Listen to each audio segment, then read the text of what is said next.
Welcome to Annuity News Now. Changes in employee benefits, longer lifespans, things like uncertainty about Social Security and Medicare, and the rising cost of health care have made planning for and funding retirement fairly difficult for many.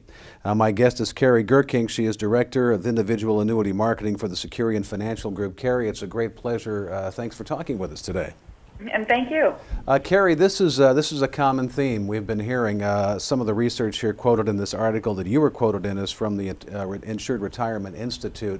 That basically, to make a long story short, very few people, or a significant number of people, are ill prepared for retirement. Can you talk about some of the reasons why this is happening?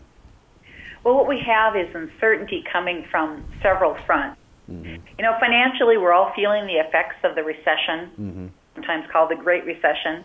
And of course, the equity markets have been pretty volatile in the last few years. And it's hard to get a high interest rate on just about anything these days. We're all experiencing low interest rates. And so if you're a baby boomer who 10 years ago did some sort of a projection, guessing at what they thought they would have 10 years ago, there's a decent chance that your account value is not as high as you thought it would be because of all these different factors. And it sounds like many people who used to have pension plans now have some kind of defined contribution plan with work are not educated enough about these plans so that they are properly prepared for retirement. Sounds like many people don't even know how much they're going to need, and maybe even talk to a financial professional. That's absolutely the case. You know, for some people it's just a simple matter of inertia. They just don't get around to it. Those might be the same people who have a lingering health condition and for whatever reason don't go and seek out the help that they should be getting from a medical professional. But when it comes to retirement savings, you really, boomers cannot be putting this off any longer. Right. You know, we do know a couple of things. We know that when people actively use the tools that their employers provide, and when they do a simple benefit projection or use some sort of a calculator online, they do tend to save more.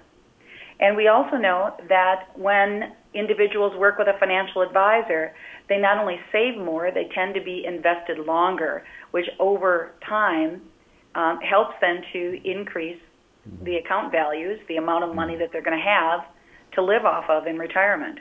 Yeah, and in many situations, things like asset allocation and diversification and the tax implications of what goes on with Social Security and some other things in retirement, that's really not something that the individual normally has the skill to do, right? That's generally the case. Or even if they do feel somewhat comfortable, it can be really helpful just to validate your understanding and your knowledge by speaking to a financial professional. You can also discover things like there are blessings in turning age 50 and older.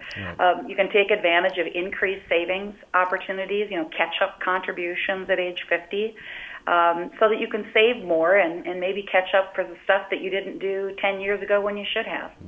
And speak a little bit about the overall concept of retirement. I think over the last few years that's kind of changed as a result of the downturn in the economy, obviously, but many people are looking at maybe working a little bit in retirement, and the longer lifespans has a broad implication, I would think, more with women than it does with men, because women tend to outlive their spouses sometimes 10 to 15 years, and they probably don't even know how much money they really need. That is often the case. It's certainly an issue for men and for women, but women in particular as a broad group do tend to outlive men. So if we're struggling as a nation to be savers, it's especially important that women do that calculation and figure out what they're going to need in retirement and how long they're going to need the money for.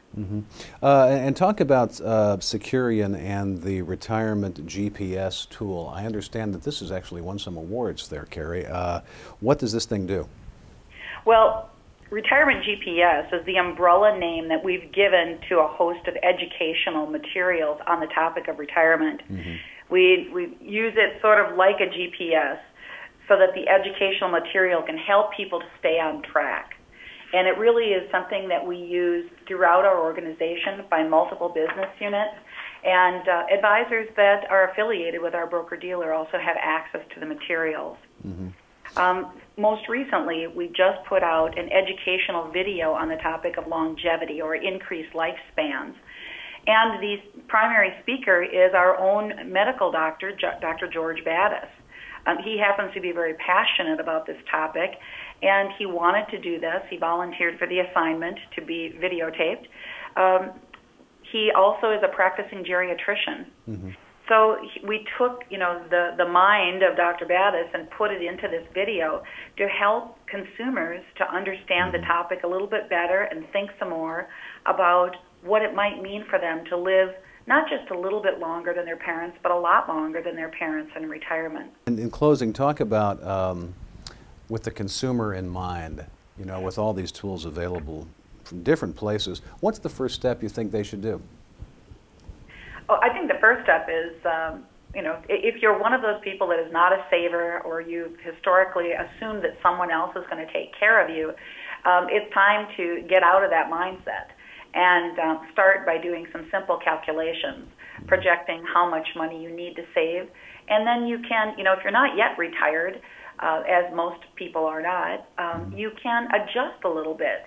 Ask yourself, well, what if I work a little bit longer? Or what if I maybe retire from my primary job, but continue to work perhaps fewer hours, but at least continue to save and continue to have an income? The alternative for someone who's age 75 might not be, quite as rich as somebody who is 60 or 65 in terms of trying to find a job and continued employment. So, find out the number, or at least a projected number, and start coming up with a concrete plan and chip away at it. It may require that you, consider things like cutting back on certain lifestyle decisions, but better that than to have to cut out core needs when you're in your senior years. It sounds like having a plan is really a good idea. Having any kind of a plan is better than nothing. Otherwise, what was it? The Yogi Berra comment is, you'll probably get there. Yeah, people need to have a plan and adjust it, tweak it from time to time, and take advantage of those things that, like catch-up contributions over age 70.